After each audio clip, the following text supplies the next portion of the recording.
It is a European record holder, 2:14.33. The guys in the chrono. Why? 2:14.33 is the time of the European record. Paul Forbes, the finish 10 minutes ago. 2:11.12. European. Hey, Autumn Athletes, Larry Sorensen here once again. And today I am going to talk with Paul Forbes and find out what makes him an Autumn Athlete that's not done yet. But before we dive in, please remember to support the channel if you like what we're doing. Like, subscribe, and ding that bell for notifications. So let's kick this thing off. Paul, why don't you tell us a little bit about your bio basics? I'll be 67 on Monday, the 20th. So that's 67 years in and heading into my 68th year. I'm married to Kim. I've known Kim since we were 15 years old. We met at Meadowbank in Edinburgh, where we both used to train, and we grew up and disappeared off the planet and bumped into each other again when we were about 40, and then we ended up getting married. So Kim's my wife. I live in Edinburgh, and when I say I live in Edinburgh, I live about 10 miles outside in the country, but the town takes about 20 minutes to get into. We have an extended family. There's 6 children. There's 11 grandchildren. So if I look a bit tired and if I fall asleep, you know, I've been busy with the kids all day. There's a lot of them. It's actually a crew that we have rather than a family. It's good fun though. They all get on very, very well. Work-wise, I provide health and social care at the moment, which is a carer. You probably have carers in the States. So the elderly, some of the elderly need looked after. Right, so in the evening on a Monday, a Wednesday, and a Friday, I go out at about 3:30 and I go around several people and make sure that they're eating, cook their dinner for them, make sure they're getting their medication, and I go back around later on and put them all to bed. Simple as that. Nice. It's an entertaining and it's a really job. There's a lot of job satisfaction in it, looking after the older. A lot of the people I look after are over 90. Can you imagine that? And some of the stories they've got are fantastic, you know. So and I've got a good sense of humour. I have a good laugh with them, and I make sure that they're quite happy and enjoying themselves. So in terms of career, before that, I used to sell. I spent a lot of time in the United States, believe it or not, moving about, buying pieces to bring back to the UK and sell for the company that I worked for at the time. So I'm well travelled. Traveling is one of the things that actually got me started in running. I just love to travel, you know, even locally in Scotland. And as I got older, of course, and I got a wee bit better, I got to travel internationally, which kept me going for a wee while. It's great. Tell us a little bit about your fitness background. Fitness background, we were brought up on housing estates, you know, so all the kids back in the day, I was born in 1956. There were no iPads back then. We still had black and white TVs. That's when we had a TV, because a lot of houses didn't even have them back then. So a lot of the kids, and just about 99%, we all played outside. Everybody, to a certain degree, had some sort of fitness. So eye-hand coordination was excellent. It was just natural. So we were always out and about and pretty fit. Played football at school. I played tennis. We played anything we can get our hands on as kids. We used to get on with. But at the age of 12, just before I was 13, a few friends and I we were down in the park playing football, and the guys started to disappear. And where are you going? But they wouldn't tell me. Anyway, I followed them down, and we went to a running track. And I walked through the gates, and I thought, wow, this is a bit different. And I asked, they were starting a race. This is totally true. They were starting a race. I'm quite a precocious child. And I went to this chap and said, can I join in the race? And he said, well, yeah. He said, stand at the end. He says, they're going to run 2 laps. Now, take your time. He says, it's quite a long way around the track. And I said, yeah, no problem. Take your time. He fired a gun. And I just went straight to the front. And I ran 2:32 at 12 years old with no training. Wow. And that was the start. That's impressive. By the time I'd finished, the chap was called Claude Jones. Claude had a form out, and he said, just sign there. And I said, sign this. He says, that's you're in the club. And that was the start for me. That was it. You know, I started training. It was about this time of year. And we ran right into the cross-country season. My first race I won. The second time I raced, I won a championship. I got a medal, and I've never looked back. Oh. All these years ago. Fantastic. Yeah. So that was the start of me sort of looking at you know, being fit for the rest of my life, to be honest with you, because it then became a lifestyle rather than just something, a hobby. You know, it became a way of living. It's as simple as that. So how long did you continue in track and field? as a youngster? As a youngster, I went through the age groups. I got a British junior vest at the age of 18. I had my first Scottish vest at 17. I could run about 152, 153 for 800. Ran junior for Great Britain, senior vest at 19. And I ran 145 when I was 23, 24. I continued on to what we call the Commonwealth Games. It's not greatly known outside the British Empire. It used to be the Empire Games. And the last one was in Edinburgh in 86 that I ran. And I was heading up for my 30th birthday. I could only run 148. I was getting old, I was getting beat, and it was time to pack in. And it sounds ridiculous, the 148, you stop running, but when you've been a good bit better than that, it's time to get off the track and let the youngsters come through. Right. Sure. So I stopped running, effectively just stopped running. It's as simple as that. There was no hangover, or I need to go and train, I need to do this, that, the next thing. I just stopped. And what age were you at when you did that? I was 29 when I stopped. I would have been 30 in the November, and that was the August. Okay. So at 30 years old, that was it, packed it in.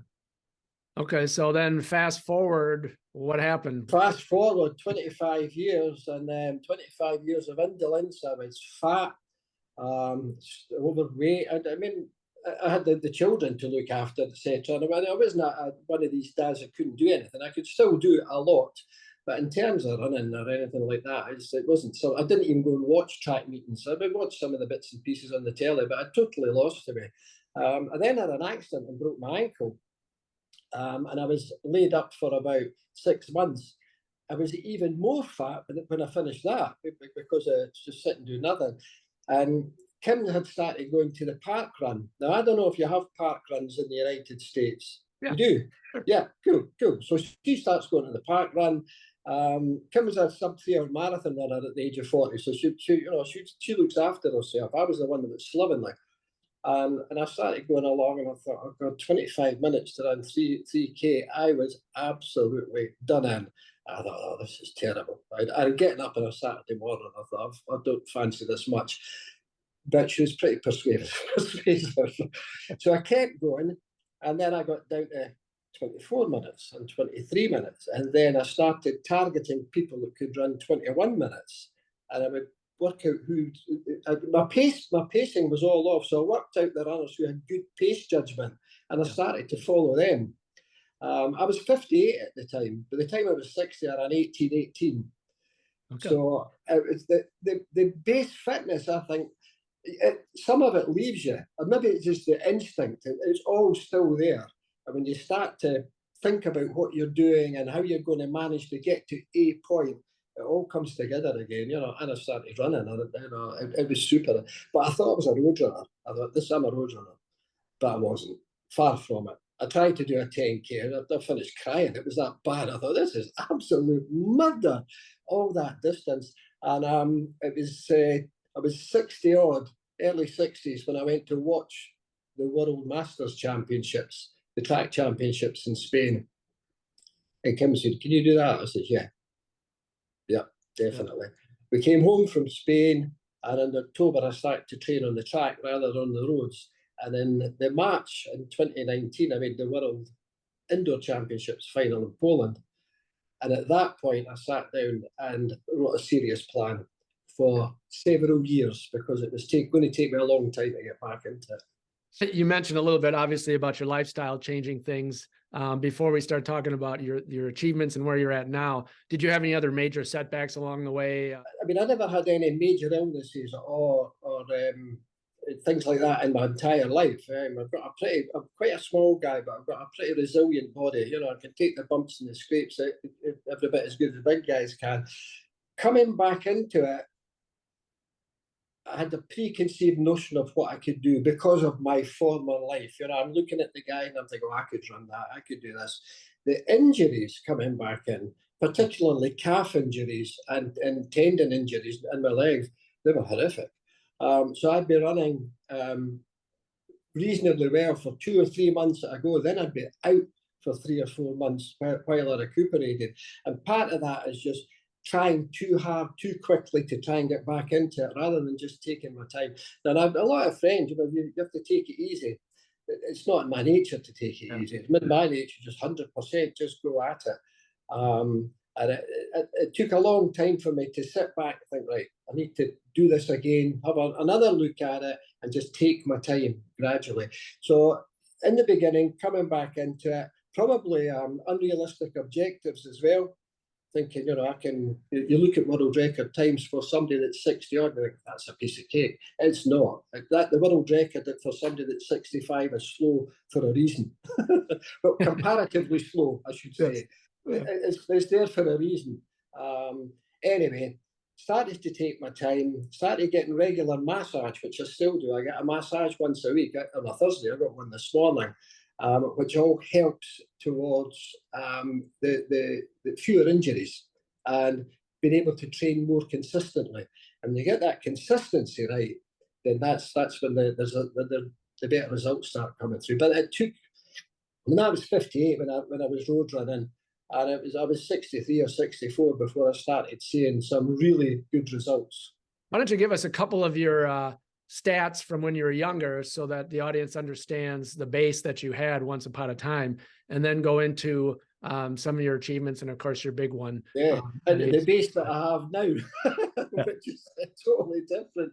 Yeah, so as a youngster, as we'll say, under 30, as a senior international athlete, my quarter time was 47.6, and I'm 145.6 for 800. And I could run 3:44 for the 1500, which is something that I didn't train for. I very, very rarely ran them. Usually at the beginning of the season to try and find out how things were going. There's a few great races in there. My contemporaries were Ovitt and Co. So getting into a British team at that time was pretty difficult because the first two places for any major championships were already gone. There was only one place left. And the other guys that I raced, I came through the ranks with them all. We could all run about 144, 145. So it was a super time to be running, and because you had to run very, very quickly. So that then as you move on, you look back at the times that you've ran. I'm running 30 seconds slower. But that's not bad over sort of 30 to 35 years when you think about it. Yep. Last year, I very, very nearly broke the world record for 8. I'll go back a wee bit. At 60, I thought I could break the world record for the 800. And I did 4s and 8s, and I started to train to try and get this world record. I got nowhere near it. Absolutely no. And the world record for the 6-year-old, still the world record, is about 208. It's 60 years old. I mean, that's something else. My best at 60 was about 216. And I thought, well, that's not too bad, but the work being done. Then I hit 65 and I ran 215 indoors, which was a world record. And having that under my belt, I thought, okay, what's the outdoor record? And the outdoor record was 214.3. And I thought, that's achievable. If I can run 215 indoors, I can. But it's 800 is very short. You're running a lot quicker. It's like the sprinters; they break world record by hundredths of a second. And the same as you go through the distances, it's the same. You're not going to take an awful lot off an 800-meter world record. I got close in Tampere when I won the world championships, the 800 world championships at 214.6. And I was flying. I thought, there's no way I can go quicker than that. I don't know what I'm going to do. Part of the problem is that to run quick over 800, you need to run quick over 400. To run quick over 400 brings a greater risk of injury because of the intensity and the speed that you're training at. And I was starting to run into that area where I was getting calf problems again. One of my training partners, Paul McMonagle, is a bright guy, 55 years old. He's a 213, 214 man. He said, move up to the 1500. Now, long distance is anathema to me. It's just like, I'm a fast runner. He says, you're probably a pretty good long runner as well. So I ran the 1500 at the World Championships and I won it. But the guys that I was racing with, they ran stupidly. They jogged. They left it to a sprint finish. They never had a chance. It's as simple as that. Had they gone out very hard, it might have been a different race. As it was, I won the 1500. And then it went very close to the World 1500 indoor record. And then we put in a serious winter of, this was last year, of sort of 1500-meter type training. And the outcome of that was a world record in the summer of 4:39.1. And so I've moved away from the 400 completely, and I'm now doing 8s and 15s. And I hold the world record over the 8 and the 15, both indoors and outdoors. I hold the world record for the 800 only, but no, and the 1500. I get mixed up. I met somebody today that said, it's nice to see you. How many world records do you have now? And I said, I can't remember. It's a ridiculous answer. I said, I can't remember. Indoors, I have the 800 world record and the mile record, but I don't have the 1500 record. That's what it is. Okay. Yeah. So it's been good, but it's been a long, long journey. And the training that I do now is a lot less intense than I've ever done in my life, and it's more consistent. But it's bringing strength rather than speed. So there's a payoff. Sure. Less speed, more strength. But I broke the world record in the summer for the 800, but it was based on strength rather than speed. I had run the 1500 on the Monday. This was European Championships, and I ran 4:44, which isn't too bad. And a few days later, I ran 2:13.7 for an 800, which is very good. You know, that world record had stood for 28 years. That was a long time. Right. But it's the whole thing's a balance.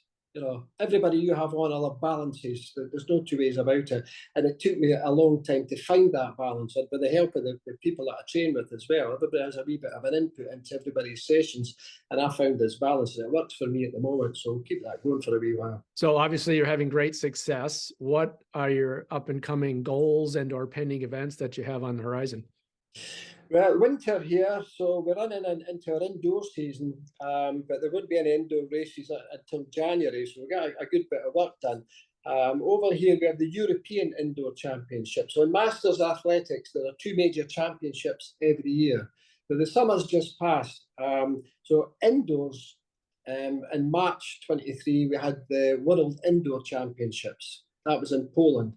Outdoors, we had the European Outdoor Championships, which were in Italy. They've just passed in September. So next year, we'll have indoor Europeans and outdoor Worlds. So they swap around. So our next major championships will be in Poland again in March. And but this time, I'm not going to run the 800. I'm going to do the 3000 and the 1500. Oh. And this proposes a major challenge for me. I mean, 3000 meters is just going to be so different.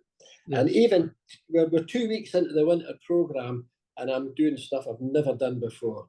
I think I'll handle it, but it's different. What is your current training regimen? Give us a little idea of what you do. Big session is on a Tuesday. This is when I trained with Laura Haggerty, who's 38, 39. Paul McMonagle is 55. Graham Gemmell's 59.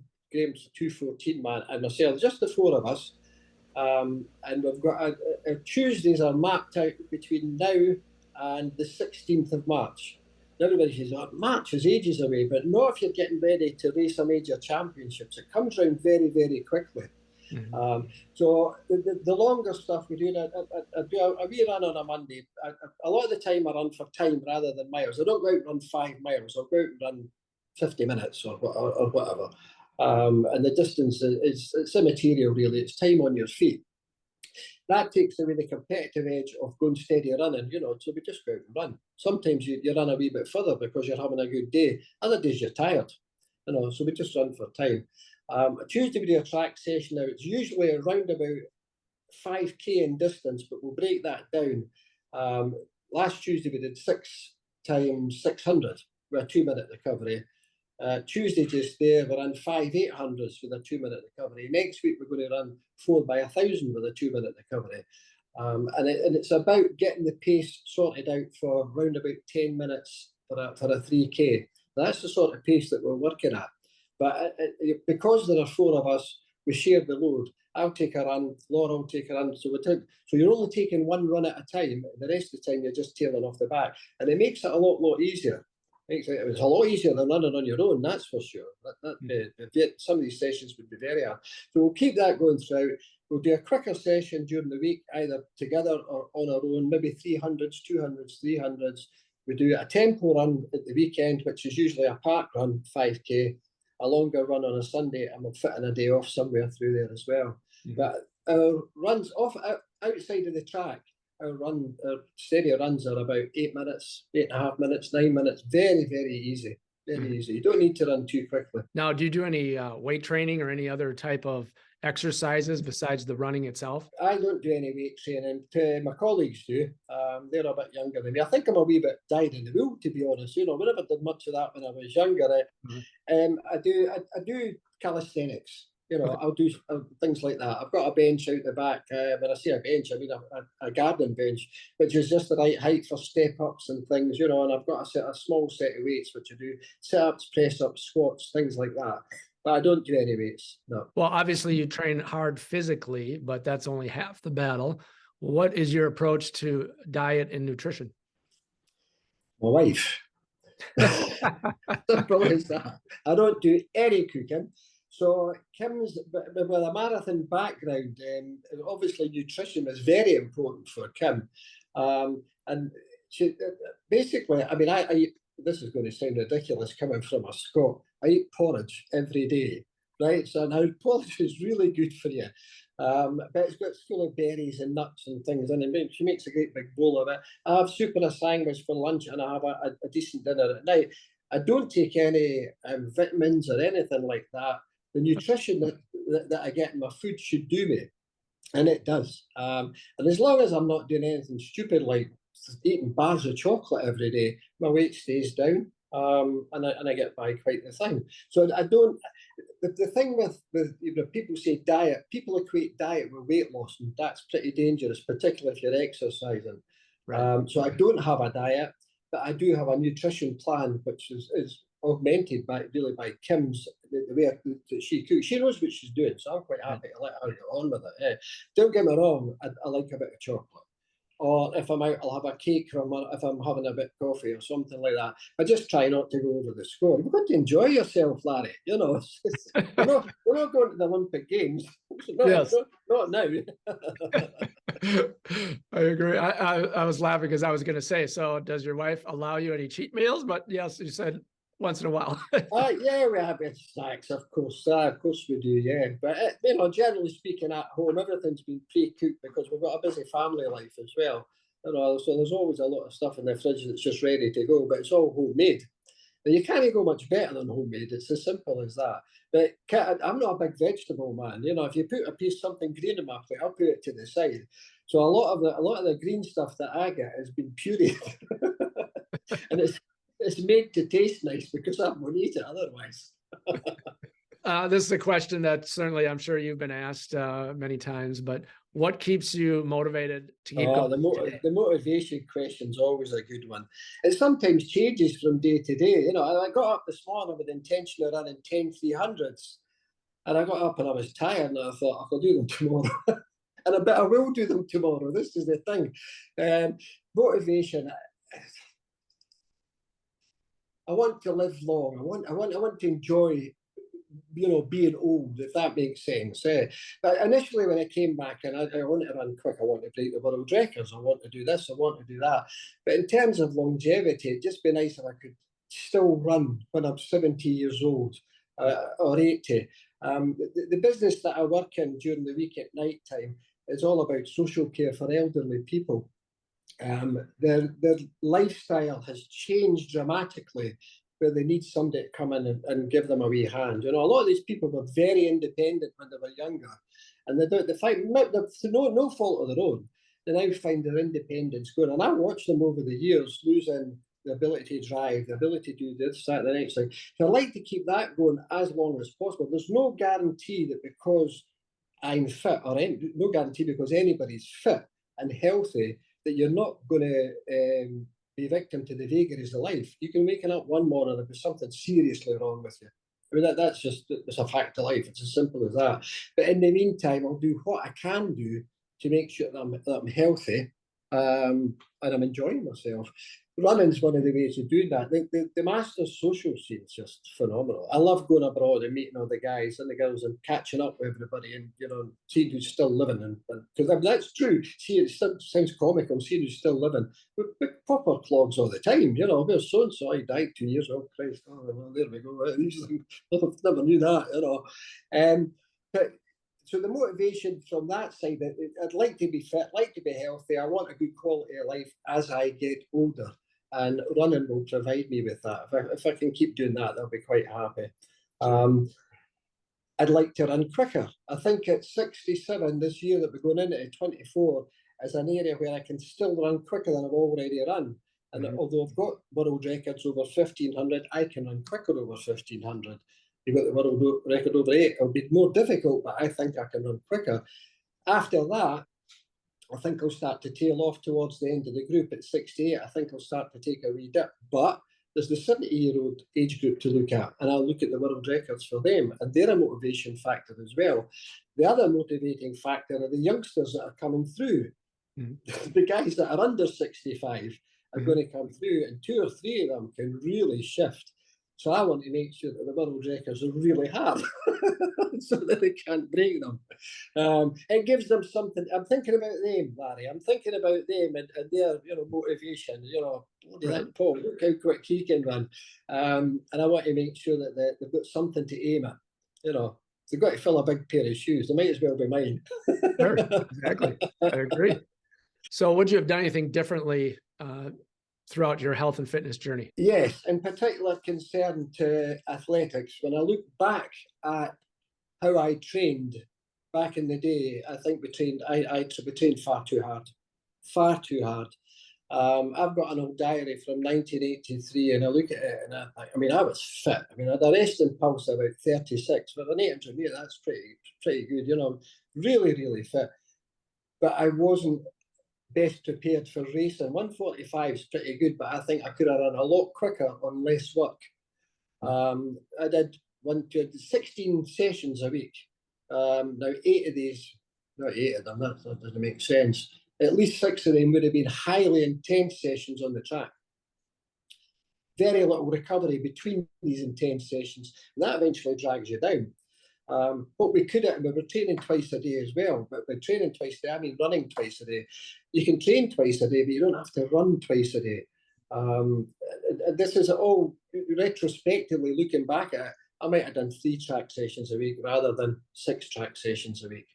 I might not have run 60 miles a week during the winter. I might have done 30 miles. At the moment, I'm lucky if I run 20 miles a week, and that includes the track sessions. Yeah.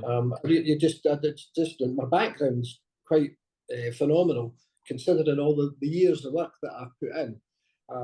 In fact, I'm saying I'm only doing 20 miles this week. I'm probably up to about 30, but that's enough. That's enough for me. And a couple of track sessions, that does. I think if we trained similarly to that when we were younger, we would have got better results. Yeah, definitely. Plus, possibly gym work. Which you know, some of the guys did it. The sprinters certainly did. You know, they got up to 400 that, and the rest of us are easy going. 800 metre guys and distance guys, we're no problem. You know, just throw us a running track and we're away. You know, we don't need anything fancy. It's true. True.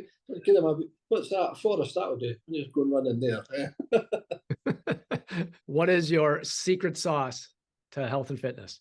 I don't have a secret sauce. I think running with like-minded people is just that's the way to be. There are very few people in my life who haven't got a positive attitude. You know, that includes my children. You know, and a lot of there's no positive. But you know, in our family, if you think you can't do, you're probably right. You know, you need to think that, you know, what can I do next? What can I definitely? So there's no secret sauce. It's surrounding yourself with people that are smarter than you are. You know, so when you go wrong, you've got somebody to say, oh, wait a minute. The people that I train with, Laura Haggart is 38, 39. She came to us last year. So within 6 or 7 months, she took 3rd at the World Indoor Championships. She had a good background before that. It just needed a wee bit of a tweak about, you know. So we've just got a fantastic attitude, great work ethic, as has Graham Gemmell, great work ethic. Paul McMonagle, great work ethic. I have a good work ethic. Without that work ethic, you can be as good as you want. You're not going to do anything. It's as simple as that. You're just not going to go anywhere. And you need people around you that can say that to you. Just say, right, come on, you need to. People that are coming back into the sport or a sport, if they've been out at any sort of point, would do best to surround themselves with people that know them well and know what they achieved back in the day, but say, right, just take it easy, you know, take your time. So secret sauce, the people that are in my life. My wife's fantastic. 100% behind me. Anything that I do, you know, a bowl of soup usually. Well, I think that's a great secret sauce, actually. Yeah. I really like that one. It works for me, Larry. Simple as that. Well, Paul, we're coming to the end here. I really appreciate you talking with us. You're very inspirational. I'm sure our audience is going to find you to be very inspirational as well. Congratulations on all your successes and so forth. But I want to just finish up here by giving you the floor to just give us some final thoughts. I said it before, none of us are going to Olympic Games. It's as simple as that. So you've got to go out and enjoy yourself. I enjoy my running tremendously. And I think if I started getting beat or whatever, it wouldn't bother me that much. You just go on and train and try and help others as much as I can and do a little bit of coaching on the side or whatever. You need to set, if you're going to come in, you need to set realistic targets. The targets that I set are extremely high and they're at the very sharp end of the sport. And nobody, you know, maybe apart from me and some of the guys I race against, nobody's going to look at that sort of type of running at 65-year-old. So look at what you can do. You know, rather than what you want to do, look at what you can do, and you start there, and you just set wee targets as you go along, and you'll start to the progress once you start is actually rapid. It'll take off quickly. It slows down as you get quicker, right? Mm-hmm. You know, it's trying to hit the speed of light. The quicker you try to go, the heavier you get.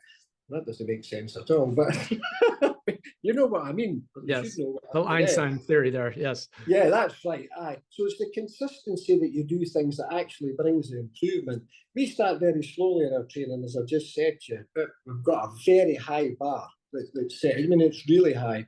But the nearer we get to that bar, it raises itself. The bar gets higher, you know, it just pushes itself on that wee bit as we start to progress. So I think it's there for everybody. If you're going to start going out again, running or whatever, you need to go with somebody. Don't do it yourself because there's no commitment there. Yep. It's far easier to sit in the house when it's snowing and raining. But if I'm going down the road to meet Larry to go for a run, I know that Larry's going to be standing waiting on me. So I've got to go. And that builds consistency into your training regime, and that's where the improvement will come from. But you'll also meet nice people as well. You know, most sports people are nice guys, you know. They're all doing the same sort of thing. Right. But, yeah, I just said it. Enjoy what you're doing. Get out and enjoy yourself. You know, if you want a good quality of life, try and stay healthy, try and stay fit. Love everybody. I don't know. Well, Paul, this has been a lot of fun. I really appreciate you doing it. Autumn Athletes, you can check out Paul on different social media outlets as well, but he is definitely an Autumn Athlete that is not done yet. Best of luck with your future endeavors, and hopefully we get a chance to talk again sometime soon.